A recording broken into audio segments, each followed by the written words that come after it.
ಶ್ರೀ ಗುರು ಬಸವಲಿಂಗಾಯ ನಮಃ.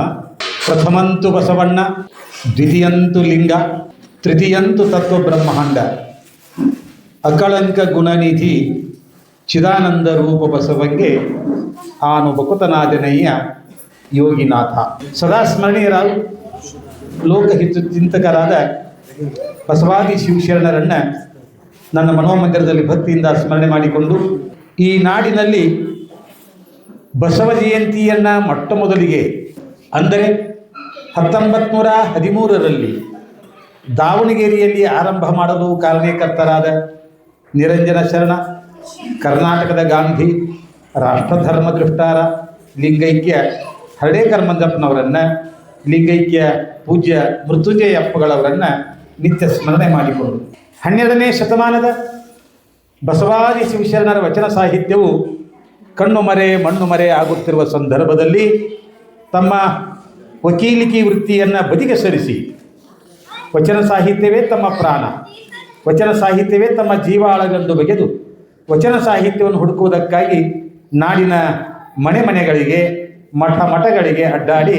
ವಚನ ಸಾಹಿತ್ಯವನ್ನು ಹುಡುಕಿ ಪರಿಷ್ಕರಣೆ ಮಾಡಿ ಅವುಗಳಿಗೆ ಅಕ್ಷರ ರೂಪ ಕೊಟ್ಟು ಕನ್ನಡ ಸಾಹಿತ್ಯದ ಶ್ರೀಮಂತಿಕೆಯನ್ನು ಹೆಚ್ಚು ಮಾಡಿದ ವಚನ ಗುಮ್ಮಟ, ವಚನ ಪಿತಾಮಹ ರಾವ್ ಬಹದ್ದೂರ್, ಡಾಕ್ಟರ್ ಲಿಂಗೈಕ್ಯ ಫಕೀರಪ್ಪ ಗುರುಬಸಪ್ಪ ಹಳಕಟ್ಟಿಯವರನ್ನು ಕೂಡ ಸಂಸ್ಮರಣೆ ಮಾಡಿಕೊಂಡು, ಇಂದು ಬನವಾಸಿಯ ಹೊಳೆ ಮಠದಲ್ಲಿ ಆಚರಣೆಯಾಗುತ್ತಿರುವಂಥ ಶತಾಯುಷಿ ಪರಮ ತಪಸ್ವಿ ಸಿದ್ಧವೀರ ಮಹಾಸ್ವಾಮೀಜಿಯವರ ಲಿಂಗೈಕ್ಯ ದಿನೋತ್ಸವ ಹಾಗೂ ಕರ್ನಾಟಕದ ಗಾಂಧಿ ಹರ್ಡೇಕರ್ ಮಂಜಪ್ಪನವರ ಜಯಂತಿ ಉತ್ಸವ, ಇವೆರಡೂ ಕಾರ್ಯಕ್ರಮಗಳಲ್ಲಿ ಭಾಗವಹಿಸಿದಂಥ ಪರಮ ಪೂಜ್ಯರ ಎಲ್ಲ ಪೂಜ್ಯರ ಜಂಗಮ ಪಾದಗಳಲ್ಲಿ ಭಕ್ತಿಯ ಶರಣೆಂದು.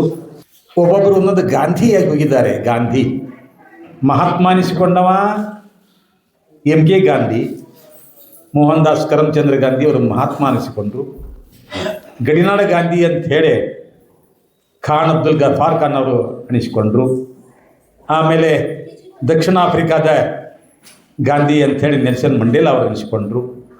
ಹೀಗೆ ಬೇರೆ ಬೇರೆ ಗಾಂಧಿಯನ್ನು ಅನುಕರಣೆ ಮಾಡಿ ಗಾಂಧಿ ಎನಿಸಿಕೊಂಡಂಥ ವ್ಯಕ್ತಿಗಳ ಸಾಲಿನಲ್ಲಿ ಕರ್ನಾಟಕದ ಗಾಂಧಿ ಎನಿಸಿಕೊಂಡಂಥ ಹರ್ಡೇಕರ್ ಮಂಜಪ್ಪನವ್ರ ಬಗ್ಗೆ ಒಂದೆರಡು ಮಾತುಗಳನ್ನು ನಾವು ಇವತ್ತು ತಿಳಿದುಕೊಳ್ಳೋದು ಅತಿ ಅವಶ್ಯ. ಈ ಬನವಾಸಿಯಲ್ಲಿ ಉದಯ ಆಗ್ತದೆ. ಆ ನಕ್ಷತ್ರ ಯಾರಿಗೂ ಗೊತ್ತಿರಲಾರ್ದಂಗೆ ತನ್ನ ಬೆಳಕನ್ನು ಚಾಚುವಲ್ಲಿ ಯಶಸ್ವಿ ಆಗ್ತದೆ. ಅವರೇ ಹರ್ಡೇಕರ್ ಮಂಜಪ್ಪನವರು. ಚಿಕ್ಕ ವಯಸ್ಸಿನಲ್ಲಿಯೇ ಮುಲ್ಕಿ ಪರೀಕ್ಷೆಯನ್ನು ಪಾಸ್ ಆಗ್ತಾರೆ. ಆವಾಗ ಮುಲ್ಕಿ ಪರೀಕ್ಷೆ ಪಾಸ್ ಆದ ಕೂಡಲೇ ಪ್ರಾಥಮಿಕ ಶಾಲಾ ಶಿಕ್ಷಕ ಹುದ್ದೆಗೆ ಅವರು ಅರ್ಹರಾಗ್ತಾರೆ, ಯೋಗ್ಯರಾಗ್ತಾರೆ. ಅವರು ಆರಂಭದಲ್ಲಿ ಸಿರಿಸಿ ಒಳಗೆ ಪ್ರಾಥಮಿಕ ಶಾಲಾ ಶಿಕ್ಷಕರಾಗಿ ಕಾರ್ಯವನ್ನು ಆರಂಭ ಮಾಡ್ತಾರೆ. ಆಗಿನ ಸಂಬಳ ತಿಂಗಳಿಗೆ 7 ರೂಪಾಯಿ. ಒಂದು ತಿಂಗಳಿಗೆ 7 ರೂಪಾಯಿ ಸಂಬಳವನ್ನು ಪಡೆದುಕೊಂಡು ಅವರು ಶಿಕ್ಷಕ ವೃತ್ತಿಯನ್ನು ಆರಂಭ ಮಾಡಿ 1904 ಆ ಹುದ್ದೆಗೆ ರಾಜೀನಾಮೆ ಕೊಡ್ತಾರೆ. ಶಿಕ್ಷಕ ವೃತ್ತಿಗೆ ರಾಜೀನಾಮೆ ಕೊಟ್ಟು ಸಮಾಜ ಸೇವೆಯೇ ಶಿವನ ಪೂಜೆ, ಸಮಾಜವೇ ಜಂಗಮ, ಸಮಾಜದಲ್ಲಿ ಏನಾದರೂ ಹೆಜ್ಜೆಗಳನ್ನು ಮೂಡಿಸಿ ಹೋಗಬೇಕೆಂಬ ಒಂದು ಉತ್ಕಟ ಆಕಾಂಕ್ಷೆಯಿಂದ ತಮ್ಮ ಪ್ರಾಥಮಿಕ ಶಾಲಾ ಶಿಕ್ಷಕ ವೃತ್ತಿಗೆ ರಾಜೀನಾಮೆ ಕೊಟ್ಟು ಸಿರ್ಸಿಯಿಂದ ದಾವಣಗೆರೆಗೆ ಬರ್ತಾರೆ. ದಾವಣಗೆರೆ ಒಳಗೆ ಅಲ್ಲಿ ಧನುರ್ಧಾರಿ ಅನ್ನುವಂಥ ಒಂದು ಪತ್ರಿಕೆಯನ್ನು ಪ್ರಾರಂಭ ಮಾಡ್ತಾರೆ, ಮಾಸಪತ್ರಿಕೆಯನ್ನು. ಅವರಿಗೆ ಈ ಪತ್ರಿಕಾ ಪ್ರಪಂಚದೊಳಗೆ ಸ್ವಲ್ಪ ಹೆಚ್ಚು ಗತ್ತು. ಅಂಥ ಹರ್ಡೇಕರ್ ಮಂಜಪ್ಪನವರು 12ನೇ ಶತಮಾನದ ಬಸವಾದಿ ಶಿವಶರಣರ ವಚನ ಸಾಹಿತ್ಯವನ್ನು ಅಧ್ಯಯನ ಮಾಡಿದರು, ಓದ್ತಾ ಇದ್ದರು, ನಿತ್ಯ ಚಿಂತನೆ ಮಾಡ್ತಾ ಇದ್ದರು. ಧನುರ್ಧಾರಿ ಪತ್ರಿಕೆಯೊಳಗೆ ಒಂದು ಚಿಂತನದ ಕಾಲಮವನ್ನು ಅವರು ಪ್ರಕಟ ಮಾಡ್ತಾ ಇದ್ದರು.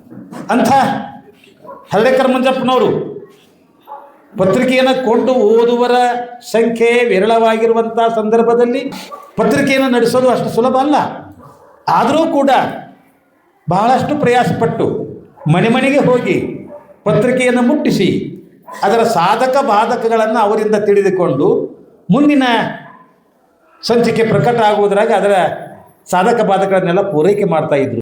ಇಂಥ ಹರ್ಡೇಕರ್ ಮಂಜಪ್ಪನವರ ಒಂದು ತಲೆ ಒಳಗೊಂದು ವಿಚಾರ ಬರ್ತದೆ.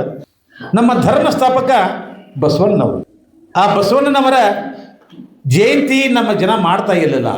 ನಮ್ಮ ಜನಕ್ಕೆ ಆ ಜಯಂತಿಯ ಕುರಿತಾಗಿ, ಬಸವಣ್ಣನವರ ಕುರಿತಾಗಿ ಹೆಚ್ಚಿನ ಅರಿವು ಮೂಡಬೇಕಾಗಿದ್ದರೆ ಅವರ ಜಯಂತಿಯನ್ನು ನಾವು ಆರಂಭ ಮಾಡಬೇಕು ಅಂತ ತಿಳ್ಕೊಂಡು ವಿಚಾರ ಮಾಡ್ತಾರೆ.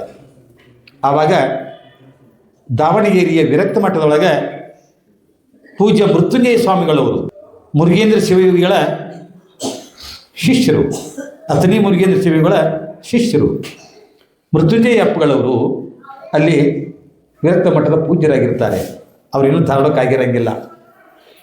ಆ ಸಂದರ್ಭದೊಳಗೆ ಹರ್ಡೇಕರ್ ಮಂಜಪ್ಪನವರು ವಿರಕ್ತ ಮಠದೊಂದಿಗೆ ಸಂಪರ್ಕ ಇಟ್ಕೊಂಡಿರ್ತಾರೆ.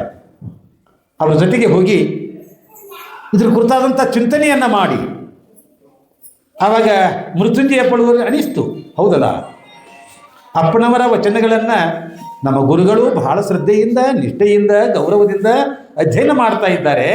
ಅಂಥ ಧರ್ಮ ಪ್ರವರ್ತಕನ, ಧರ್ಮ ಸ್ಥಾಪಕನ ಜಯಂತಿ ಇಲ್ಲ, ಇದನ್ನು ನಾವೆಲ್ಲರೂ ಕೂಡಿ ಮಾಡಬೇಕು ಅನ್ನುವಂಥ ಒಂದು ಉತ್ಸುಕತೆಯಿಂದ ಒಂದು ಸಭೆಯನ್ನು ಕರೆದು, ತಜ್ಞರ ಸಭೆಯನ್ನು ಕರೆದು ಅಕ್ಷಯ ತೃತೀಯ 1913 ಅವತ್ತ ಮೊದಲನೆಯ ಬಸವ ಜಯಂತಿ ದಾವಣಗೆರೆಯಲ್ಲಿ ಪ್ರಾರಂಭ ಆಯಿತು. ಅಂದಿನಿಂದ ಇಂದಿನವರೆಗೆ ಬಸವ ಜಯಂತಿ ಇದು ಎತ್ತುಗಳ ಮೆರವಣಿಗೆ ಏನು ಅನ್ನುವ ಅಷ್ಟರ ಮಟ್ಟಿಗೆ ಜನರ ಭಾವನೆಯಲ್ಲಿ ಮೂಡಿಬಿಟ್ಟಿತ್ತಲ್ಲ. ಆ ಎತ್ತಿನ ಮೆರವಣಿಗೆಯಲ್ಲ, ಬಿದ್ದವರನ್ನು ಎತ್ತರಿಸುವ ಮೆರವಣಿಗೆ ಆಗಬೇಕನ್ನೋ ಒಂದು ಭಾವ ಇಟ್ಟುಕೊಂಡು ಇವತ್ತು ನಾವು ನೀವೆಲ್ಲ ಬಸವಣ್ಣ ಅಂದರೆ ಎತ್ತು ಅಲ್ಲ, ಬಸವಣ್ಣ ಅಂದರೆ ಕೇವಲ ಒಂದು ಗೂಳಿ ಅಲ್ಲ, ಬಸವಣ್ಣ ಆತ ಧರ್ಮವನ್ನು ಸ್ಥಾಪನೆ ಮಾಡಿರುವಂಥ, ಸಮಾಜವನ್ನು ಸುಧಾರಣೆ ಮಾಡಿರುವಂಥ, ಸ್ತ್ರೀ ಕುಲಕ್ಕೆ ಉದ್ಧಾರ ಮಾಡಿರುವಂಥ, ಇಷ್ಟಲಿಂಗವನ್ನು ಹುಟ್ಟು ಹಾಕಿರುವಂಥ, ರಾಜಕೀಯ ಮುತ್ಸದ್ದಿಯಾಗಿರುವಂಥ, ಬಿಜ್ಜಳನ ಪ್ರಧಾನಿಯಾಗಿರುವಂಥ ಒಬ್ಬ ವ್ಯಕ್ತಿಯ ಜಯಂತಿಯನ್ನು 1913ರಂದು ದಾವಣಗೆರೆಯಲ್ಲಿ ಮೊಟ್ಟ ಮೊದಲಿಗೆ ಪ್ರಾರಂಭ ಮಾಡ್ತಾರೆ ಹರ್ಡೇಕರ್ ಮಂಜಪ್ಪನವರು. ಅಕ್ಕ ಮಹಾದೇವಿ ಜಯಂತಿ ದಮನದ ಹುಣ್ಣಿಮೆ ಅವತ್ತ ಅಕ್ಕ ಮಹಾದೇವಿ ಜಯಂತಿಯನ್ನು ಆರಂಭ ಮಾಡಿದವರು ಹರ್ಡೇಕರ್ ಮಂಜಪ್ಪನವರು. ಹರ್ಡೇಕರ್ ಮಂಜಪ್ಪನವರು ಇರಲಿಲ್ಲ ಅಂದರೆ ಬಹುತೇಕ ನಮಗೆ ಬಸವ ಜಯಂತಿನೂ ಇಲ್ಲ, ಅಕ್ಕ ಮಹಾದೇವಿನ ಜಯಂತಿ ಇಲ್ಲ. ಅಂತ ಹರ್ಡೇಕರ್ ಮಂಜಪ್ಪನವರು ಹಿಂದಿ ಬಲ್ಲವರಾಗಿದ್ದರು, ಸಂಸ್ಕೃತ ಬಲ್ಲವರಾಗಿದ್ದರು, ಕನ್ನಡ ಬಲ್ಲವರಾಗಿದ್ದರು. ಅವರು ಆರೋಗ್ಯದ ಬಗ್ಗೆ ಬಹಳಷ್ಟು ಗಮನ ಕೊಟ್ಟು, ಆಹಾರದ ಬಗ್ಗೆ ಗಮನ ಕೊಟ್ಟು, ಸ್ತ್ರೀಯರ ಬಗ್ಗೆ ಗಮನ ಕೊಟ್ಟು ಸುಮಾರು 80 ಕೃತಿಗಳನ್ನು ರಚನೆ ಮಾಡ್ತಾರೆ ನಮ್ಮ ಹರ್ಡೇಕರ್ ಮಂಜಪ್ಪನವರು. 80 ಕೃತಿಗಳನ್ನು. ನನಗೆ ಇವತ್ತೊಬ್ಬರು ಫೋನ್ ಮಾಡಿದರು ಬೆಂಗಳೂರಿನಿಂದ, ಅವರ ಸೂಕ್ತಿಗಳಾಗಿರುವ ಪುಸ್ತಕದ ನಮಗೆ ಪರಿಚಯ ಬೇಕಾಗಿತ್ತು ರೀ, ನಿಮ್ಮ ಕಡೆ ಇದ್ರೆ ಕೊಡ್ರಿ ಅಂತ ತಿಳ್ಕೊಂಡ ಶರಣಪ್ಪ ಕುಂಬಾರ ಅಂತೇಳಿ ಒಬ್ಬರು ಬೆಂಗಳೂರಿಂದ ಫೋನ್ ಮಾಡಿದರು. ಇಲ್ಲರಪ್ಪ, ನಾನು ಇವತ್ತು ಬನವಾಸಿ ಹೊಂಟೀನಿ, ಬನವಾಸಿ ಒಳಗೆ ಏನಾದರೂ ಹಳೆ ಮಠದಾಗ ಸಿಕ್ಕರ ಕೇಳೋಣ ಅಂತ ತಿಳ್ಕೊಂಡ ನಾನು ಹೇಳಿ ಬಂದೆ. ಹರ್ಡೇಕರ್ ಮಂಜಪ್ಪನವರು ಗಾಂಧೀಜಿಯವರಿಗೆ ಬಸವಣ್ಣನವರ ಪರಿಚಯ ಮಾಡಿದ ವ್ಯಕ್ತಿ ಹರ್ಡೇಕರ್ ಮಂಜಪ್ಪನವರು. 1924ರಂದು ಬೆಳಗಾವಿಯೊಳಗೆ ಕಾಂಗ್ರೆಸ್ ಅಧಿವೇಶನ ನಡೀತಾ ಇದೆ. ಆ ಕಾಂಗ್ರೆಸ್ ಅಧಿವೇಶನದ ಸರ್ವಾಧ್ಯಕ್ಷತೆಯನ್ನು ಮಹಾತ್ಮ ಗಾಂಧೀಜಿಯವರು ವಹಿಸಿರುತ್ತಾರೆ. ಆವಾಗ ಹರ್ಡೇಕರ್ ಮಂಜಪ್ಪನವರು ಬಸವಣ್ಣನವರ ಜೀವನದ ಘಟನೆಗಳನ್ನೆಲ್ಲ ಒಂದು ಸಣ್ಣ ಪುಸ್ತಕದಲ್ಲಿ, ಒಂದು ತಾಸು 2 ತಾಸರೇ ಕೂತು ಓದಿ ಮುಗಿಸುವಂಥ ಒಂದು ಸಣ್ಣ ಪುಸ್ತಕದಲ್ಲಿ ಮಹಾತ್ಮ ಬಸವೇಶ್ವರನ್ನುವಂಥ ತಲೆಬರಹದಿಂದ ಒಂದು ಹಿಂದಿ ಒಳಗೆ ಪುಸ್ತಕ ತಯಾರು ಮಾಡ್ತಾರೆ. ಅದನ್ನು ತಮ್ಮ ಜೊತೆಗೆ ತೆಗೆದುಕೊಂಡು ಹೋದಂಥ ಸಂದರ್ಭದಲ್ಲಿ ಮಹಾತ್ಮ ಗಾಂಧೀಜಿಯವರು ಒಂದು ದಿವಸ, ಅಂದರೆ ಅಲ್ಲಿ 3 ದಿನ ಆ ಸಮ್ಮೇಳನ ನಡೀತದೆ, ಅಧಿವೇಶನ ನಡೀತದೆ. ಆ ಅಧಿವೇಶನದೊಳಗೆ 2ನೇ ದಿನ ಅವರು ಅಲ್ಲಿರುವಂಥ ದಾಸೋಹದ ವ್ಯವಸ್ಥೆಯನ್ನು ನೋಡಿ ಬರ್ತಾರೆ ಗಾಂಧೀಜಿಯವರು. ಬಸವಣ್ಣ ನಮಗೆ ಕಾಯಕ ಕಲಿಸಿದ್ದಾರೆ, ದಾಸೋಹ ಕಲಿಸಿದ್ದಾರೆ, ಉಣುವುದು ಕಲಿಸಿದ್ದಾರೆ, ಉಡೋದು ಕಲಿಸಿದ್ದಾರೆ. ಅಂಥ ಬಸವಣ್ಣನ ಅನುಯಾಯಿಗಳಾಗಿರುವಂಥ ಹರ್ಡೇಕರ್ ಮಂಜಪ್ಪನವರು ಇಡೀ ದಾಸೋಹದ ವ್ಯವಸ್ಥೆಯ ಉಸ್ತುವಾರಿಯನ್ನು ಮಾಡಿರ್ತಾರೆ. ಅದನ್ನೆಲ್ಲ ನೋಡಿದಂಥ ಗಾಂಧೀಜಿಯವರು ಅಲ್ಲಿಯ ಕಾರ್ಯಕರ್ತರನ್ನು ಕೇಳ್ತಾರೆ, ಹೌ ಇಟ್ ಈಸ್ ಪಾಸಿಬಲ್, ಇದು ಹೇಗೆ ಸಾಧ್ಯ? ಇಷ್ಟೆಲ್ಲ ಜನ ಒಂದು ಅಗಳೂ ಕೆಳಗೆ ಬೀಳದಂತೆ ಕೆಳಗೆ ಚೆಲ್ಲದಂತೆ ಭಾಳ ಚೆನ್ನಾಗಿ ವ್ಯವಸ್ಥಿತವಾಗಿ ಈ ದಾಸೋಹವನ್ನು ಮಾಡಿದಾರಲ್ಲ, ಎಲ್ಲರೂ ಊಟ ಮಾಡ್ತಾ ಇದ್ದಾರಲ್ಲ, ಇದಕ್ಕೆ ನೇತೃತ್ವ ಯಾರು ವಹಿಸಿದ್ದಾರೆ ತಂದಾಗ ಹರ್ಡೇಕರ್ ಮಂಜಪ್ಪನವರನ್ನು ತೋರಿಸ್ತಾರೆ. ಹರ್ಡೇಕರ್ ಮಂಜಪ್ಪ ಅವರು ಇದೆಲ್ಲ ಉಸ್ತುವಾರಿಯನ್ನು ಮಾಡಿ ಇದರ ನೇತೃತ್ವವನ್ನು ವಹಿಸಿ ಭಾಳ ಚೆನ್ನಾಗಿ ಮಾಡಿದ್ದಾರೆ ಅಂದಾಗ ಅವರು ಗಾಂಧೀಜಿಯವರು ಹರ್ಡೇಕರ್ ಮಂಜಪ್ಪನವರನ್ನು ಕರೆಸ್ತಾರೆ. ಆವಾಗ ಕೇಳ್ತಾರೆ, ಕ್ಯಾ ಮಂಜಪ್ಪಾಜಿ, ಮಂಜಪ್ಪನವರೇ ಇದು ಹೇಗೆ ಸಾಧ್ಯ ಆಯಿತು ನಿಮಗೆ ಅಂದಾಗ, I am the follower of Basaveshwara, ನಾನು ಬಸವಣ್ಣನವರ ಅನುಯಾಯಿ ಇದ್ದೇನೆ. ಬಸವಣ್ಣ ನಮಗೆ ಕಾಯಕ ಕಲಿಸಿದ್ದಾನೆ, ದಾಸೋಹ ಕಲಿಸಿದ್ದಾರೆ. ಇವೆಲ್ಲದರ ಮೂಲಕವಾಗಿ ನಮ್ಮ ಜನತೆ ಹೇಗೆ ಉಣಬೇಕನ್ನೋದನ್ನು ಕೂಡ ಕಲ್ತಿದ್ದಾರೆ. ಆ ಕಾರಣಕ್ಕಾಗಿ ಅಂಥ ಮಹಾತ್ಮ ಬಸವೇಶ್ವರರ ಜೀವನದ ಕೆಲವು ಪ್ರಸಂಗಗಳನ್ನು ನಾನು ಈ ಪುಸ್ತಕದಲ್ಲಿ ಹಿಡಿದಿಟ್ಟಿದ್ದೇನೆ, ತಾವು ಪರಾಮರ್ಶಿಸಬೇಕು ಅಂತ ತಿಳ್ಕೊಂಡು ಅವರಿಗೆ ಅರ್ಪಣೆ ಮಾಡ್ತಾರೆ. ಮಹಾತ್ಮ ಗಾಂಧೀಜಿಗೆ ಮಹಾತ್ಮ ಬಸವೇಶ್ವರರ ಪುಸ್ತಕವನ್ನು ಕೊಡ್ತಾರೆ. ಗಾಂಧೀಜಿಯವರು ಬೆಳಕಾಗೋದ್ರೊಳಗಾಗಿ ಆ ಪುಸ್ತಕವನ್ನು ಓದ್ತಾರೆ. ಅವರಿಗೆ ಅಷ್ಟು ಆಸಕ್ತಿ, ಓದ್ತಾರೆ. ಮರುದಿನ ಸಮಾರೋಪ ಸಮಾರಂಭ, ಇನ್ನೇನು ಅಧಿವೇಶನ ಮುಕ್ತಾಯ, ಅದಕ್ಕೆ ಸರ್ವಾಧ್ಯಕ್ಷರು ತಮ್ಮ ಭಾಷಣವನ್ನು ಮಾಡಲೇಬೇಕು. ಆ ಭಾಷಣಕ್ಕೆ ಗಾಂಧೀಜಿಯವರು ಎದ್ದು ನಿಂತು ಮೊಟ್ಟ ಮೊದಲಿಗೆ ಹೇಳ್ತಾರೆ, ಬಸವಣ್ಣ ಹುಟ್ಟಿದ ನಾಡಿನಲ್ಲಿ ಬೆಳೆದ ನೀವು, ನಿಮಗೆ ನಾನು ಹರಿಜನೋದ್ಧಾರದ ಬಗ್ಗೆ ಹೇಳಬೇಕಾಗಿಲ್ಲ. ನಾ ಏನು ಹೇಳಬೇಕಾಗಿಲ್ಲ, ಯಾಕಂದ್ರೆ ನೀವು ಹುಟ್ಟಿರಿ ಅಲ್ಲಿ. ಮಹಾತ್ಮ ಬಸವಣ್ಣ 12ನೇ ಶತಮಾನದೊಳಗೆ, ಈ 12ನೇ ಶತಮಾನದೊಳಗೆ ಏನು ಮಾಡಿದ್ದಾರೆ, ಇದನ್ನೆಲ್ಲವನ್ನ ಮಾಡಿ ಹೋಗಿದ್ದಾರೆ. ನಾನು ಅದರ ಅನುಯಾಯಿಯಾಗಿದ್ದೇನೆ. ನೀವು ತಿಳ್ಕೊಂಡಿರ್ಬೋದು ಗಾಂಧೀಜಿ ಇದನ್ನೆಲ್ಲ ಮಾಡಕತ್ತಾರಂತ, ಆದರೆ ಇದನ್ನೆಲ್ಲವನ್ನ ಮಹಾತ್ಮ ಬಸವಣ್ಣನವರು ಮಾಡಿ ಹೋಗಿದ್ದಾರೆ. ನೀವೆಲ್ಲರೂ ಆ ನಾಡಿನಲ್ಲಿ ಹುಟ್ಟಿರೋರೆಲ್ಲ ಸುದೈವಿಗಳು ಅಂತ ತಿಳ್ಕೊಂಡ ಗಾಂಧೀಜಿಯವರು ತಮ್ಮ ಭಾಷಣದೊಳಗೆ ಈ ಮಾತನ್ನು ಹೇಳ್ತಾರೆ. ಹರ್ಡೇಕರ್ ಮಂಜಪ್ಪನವರು ಉಂಡಂಥ ನೋವ, ಪಟ್ಟಂಥ ಕಷ್ಟ ಅಷ್ಟಿಷ್ಟು ಅಲ್ಲ. ದಾಸಿಪುತ್ರನಾಗಲಿ ವೇಷಾಪುತ್ರನಾಗಲಿ ಸಾಕ್ಷಾತ್ ಶಿವದೀಕ್ಷೆ ಪಡೆದ ಮೇಲೆ ಪಾದೋದಕ ಪ್ರಸಾದಕ್ಕೊಂಬುದು ಯೋಗ್ಯ. ಹೀಂಗಲ್ಲದೆ ಉದಾಸೀನ ಮಾಡಿದರೆ ನಾಯಕ ನರಕ ಕೂಡಲ ಸಂಗಮ ದೇವ ಅಂತೇಳಿ ಅಪ್ಪ ಬಸವಣ್ಣನವರು ಹೇಳಿದಂತೆ ಆ ವಚನವನ್ನು ನೋಡಿದ ಮೇಲೆ ಅವರಿಗೆ ಅನಿಸ್ತೈತಿ, ನಾನು ಲಿಂಗ ದೀಕ್ಷೆ ಪಡಿಬೇಕು. ಭಾಳ ಜನರ ಕಡೆಗೆ ಹೋಗ್ತಾರೆ, ಯಾರು ಅವರಿಗೆ ಲಿಂಗ ದೀಕ್ಷಾ ಕೊಡೋದಿಲ್ಲ, ದೀಕ್ಷಾ ಕೊಡೋದಿಲ್ಲ. ಮನ ನೋಯ್ತೈತಿ. ಇವತ್ತು ಮಠಮಾನ್ಯಗಳು ಇರಬೇಕಾದದ್ದು ಎದಕ್ಕೆ? ಧರ್ಮ ಸಂಸ್ಕಾರಕ್ಕೆ ಅಲ್ಲ. ಅಂಥ ಮಠಮಾನ್ಯದವರು ಇವತ್ತ ನನ್ನನ್ನು ತಿರಸ್ಕಾರ ಮಾಡಕತ್ತಾರಲ್ಲ, ಹೇಗೆ ಮಾಡಲಿ ಅಂತ ತಿಳ್ಕೊಂಡು ಕೊನೆಗೆ ಅವರು ಸಿದ್ಧಾರೂಢರ ಕಡೆಗೆ ಬರ್ತಾರೆ.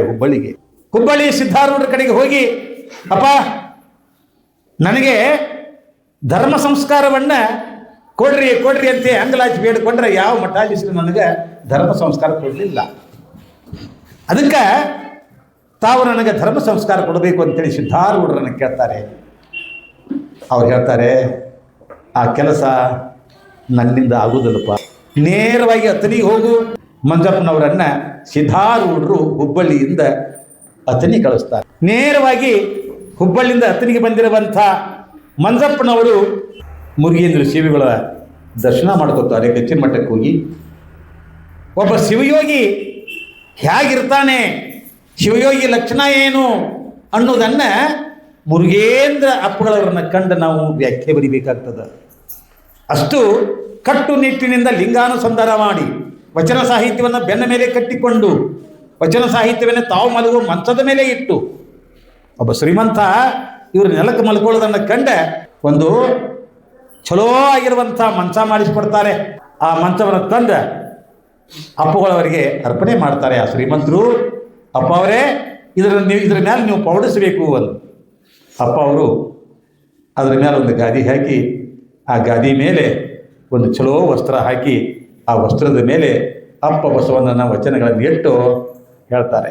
ಒಂದು 2-3 ದಿನ ಆದ ನಂತರ ಯಾರು ದಾಸೋಹ ಮಾಡಿರ್ತಾರಲ್ಲ, ಯಾರು ತಂದು ಕೊಟ್ಟಿರ್ತಾರಲ್ಲ, ಅವರು ಬಂದು ಕೇಳ್ತಾರೆ, ಅಪ್ಪ ಅವರೇ ತಾವು ಅದ್ರ ಮೇಲೆ ಮಲ್ಕೊಂಡಿರಲಿಲ್ಲ, ಪೌಡಿಸಲಿಲ್ಲ. ಅಲ್ಲಪ್ಪ ಈಗಾಗಲೇ ಅಪ್ಪ ಅವ್ರು ಮಲ್ಕೊಂಡಾರ ಅದ್ರ ಮೇಲೆ, ಹಂಗೆ ಆಶ್ಚರ್ಯ ಅನಿಸತಿ, ಯಾರಿಲ್ಲ ಇಲ್ಲಲ್ಲ. ಆವಾಗ ಕೇಳ್ತಾನೆ, ಅಪ್ಪ ಅವರ ಏನು ಹೇಳಕತ್ತೀರಿ? ಅಲ್ಲಪ್ಪ, ಅಪ್ಪ ಬಸವಣ್ಣನವರ ವಚನ ಕಟ್ಟುಗಳನ್ನು ಅಲ್ಲಿ ಇಟ್ಬಿಟ್ಟಿನಿ, ಆ ವಚನ ಸಾಹಿತ್ಯ ಅಲ್ಲಿದೆ, ಅದಕ್ಕಿಂತ ನಾ ದೊಡ್ಡವ ಅಲ್ಲ, ವಚನ ಸಾಹಿತ್ಯಕ್ಕಿಂತ ನಾ ದೊಡ್ಡವ ಅಲ್ಲ. ಆ ಕಾರಣಕ್ಕಾಗಿ ಅವರಿದ್ರೆ ಅವ್ರು ಮಲ್ಕೊಂಡಂಗಾತು, ನೀ ಕೊಟ್ಟದು ಸಾರ್ಥಕತೆ ಆಯಿತು ಹೋಗತ್ ತಿಳ್ಕೊಂಡ ಅವ್ರನ್ನ ಇಂಥ ಮುರುಗೇಂದ್ರ ಶಿವಿಗಳ ಕಡೆಗೆ ಹರ್ಡೇಕರ್ ಮಂಜಪ್ಪನವ್ರು ಬಂದು ಕೇಳ್ತಾರೆ, ಅಪ್ಪ ಅವರ ಒಂದು ಬಿಲ್ವಪತ್ರೆಯ ಮರ ತಿಪ್ಪೆ ಒಳಗೆ ಹುಟ್ಟೈತಿ. ತಿಪ್ಪಿ ಒಳಗೆ ಹುಟ್ಟಿದ ಈ ಬಿಲ್ವಪತ್ರೆಯ ಮರ ಲಿಂಗ ಪೂಜೆಗೆ ಬರ್ತದನೋ ಇಲ್ಲೋ ಪ್ರಶ್ನೆ ಮಾಡ್ತಾನೆ. ಯಾರು? ಮಂಜಪ್ಪನವರು ಶಿವಯೋಗಿಗಳಿಗೆ ಪ್ರಶ್ನೆ ಮಾಡ್ತಾರೆ. ಆವಾಗ ಶಿವಯೋಗಿಗಳು ಹೇಳ್ತಾರೆ, ಅಪ್ಪ ಅದು ಪತ್ರಿಕೆ ಐತಿ, ಅದು ಪವಿತ್ರ ಐತಿ, ಅದು ಪೂಜೆಗೆ ಯೋಗ್ಯ ಐತಿ, ಹಾಗಾದ್ರೆ ನನಗೆ ದೀಕ್ಷಾ ಕೊಡ್ರಿ ಅಂತ. ನನಗೆ ದೀಕ್ಷಾ ಕೊಡ್ರಿ. ಅರ್ಥ ಮಾಡಿಕೊಂಡ್ರು ಶಿವಯೋಗಿಗಳು ಹರ್ಡೇಕರ್ ಮಂಜಪ್ಪನವರಿಗೆ, ಬಜಪ್ಪ ನೀ ಅಪೇಕ್ಷೆ ಪಟ್ಟು ಬಂದು ನಿನಗೆ ನಾನು ಲಿಂಗ ದೀಕ್ಷೆ ಕೊಡ್ತೀನಿ, ನಿನಗೆ ಧರ್ಮ ಸಂಸ್ಕಾರ ಕೊಡ್ತೀನಿ, ಆದರೆ ನೀ ಬೆಳಕಾಗೋದ್ರೊಳಗಾಗಿ ಇಲ್ಲಿಂದ ನಿರ್ಗಮನ ಮಾಡಬೇಕು, ಅತಿನಿಯೊಳಗೆ ಇರಬಾರ್ದು, ಹೋಗಬೇಕು. ಯಾಕಂದರೆ ಇಲ್ಲಿಯ ಜನ ತಪ್ಪು ತಿಳ್ಕೊತಾರೆ. ಆ ಕಾರಣಕ್ಕಾಗಿ ನೀ ಇರಬಾರ್ದಪ್ಪ, ನೀನು ಹೋಗಂತ ಹೇಳಿದಾಗ ಹರ್ಡೇಕರ್ ಮಂಜಪ್ಪನವರು ಮುರುಗೇಂದ್ರ ಶಿವಿಗಳ ಕಡೆಯಿಂದ ಲಿಂಗ ದೀಕ್ಷೆಯನ್ನು ಪಡೆದು ಎಲ್ಲಿಗೆ ಬರ್ತಾರೆ ಅಂದರೆ ಪುನಃ ಅವರು ತಮ್ಮ ಸಾಧನೆ ಮಾಡ್ತಿರುವಂಥ ಮುಳುಗಡೆಯಾಗಿರುವಂಥ ಆಲ್ಮಟ್ಟಿಗೆ ಬರ್ತಾರೆ. ಅಲ್ಲಿ ಜನರನ್ನು ಸಂಘಟನೆ ಮಾಡ್ತಾರೆ, ಶಿಕ್ಷಣದ ಬಗ್ಗೆ ಅರಿವು ಮೂಡಿಸ್ತಾರೆ. ಅಲ್ಲಿ ಪ್ರಾಥಮಿಕ ಶಾಲೆಯನ್ನು ಆರಂಭ ಮಾಡಿ ಶಿಕ್ಷಣದಿಂದ ವಂಚಿತರಾಗಿರುವಂಥ ಮಕ್ಕಳಿಗೆ ಶಿಕ್ಷಣ ಬೇಕಲ್ಲ, ಆ ಶಿಕ್ಷಣ ಕೊಡುವುದಕ್ಕಾಗಿ ಆಲ್ಮಟ್ಟಿ ಒಳಗೆ ಅಲ್ಲಿ ಶಿಕ್ಷಣ ಸಂಸ್ಥೆಯನ್ನು ಪ್ರಾರಂಭ ಮಾಡ್ತಾರೆ.